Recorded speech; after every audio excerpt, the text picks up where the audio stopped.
B ए का पुत्र है, बी मेरे पुत्र का इकलौता चाचा है। ध्यान दीजिएगा, बी ए का पुत्र है, बी मेरे पुत्र का इकलौता चाचा है।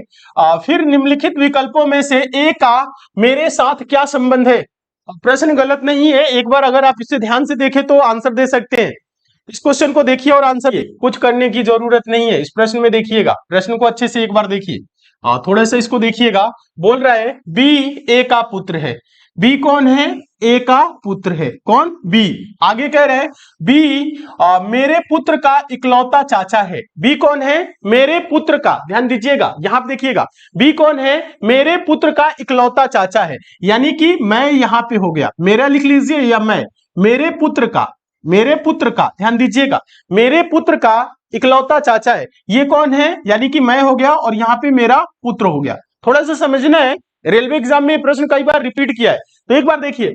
बोल रहा है बी ए का पुत्र है, बी ए का पुत्र है, बी मेरे पुत्र का, बी मेरे पुत्र का इकलौता चाचा है। यानी मैं उसका पिताजी और ये मेरे भाई, तभी तो होगा इकलौता चाचा, मतलब एक ही चाचा है। वो कौन है? बी है। यहां तक क्लियर है आप सभी को? आगे कह रहे हैं फिर निम्नलिखित विकल्पों में से ए का मेरे साथ क्या संबंध है? यानी कि यहां पे ए, ध्यान दीजिएगा, मेरा संबंध पूछ रहा है ए से, बोल रहा है ए का मेरे साथ क्या संबंध है। यानी ये जो ए है मेरा क्या लगेगा, यानी कि मैं यहां पे अगर हूं, आप मान लीजिए यहां पे, तो आपका क्या लगेगा। तो यहां पे आप लोग देखिएगा, कुछ करने की इसमें जरूरत नहीं है। यहां पे क्या होगा, यहां पे समझिएगा, ये भाई और भाई के पिताजी या माताजी, तो क्या होगा बताएं? भाई के पिताजी या माताजी, यानी मेरे पिताजी या माताजी।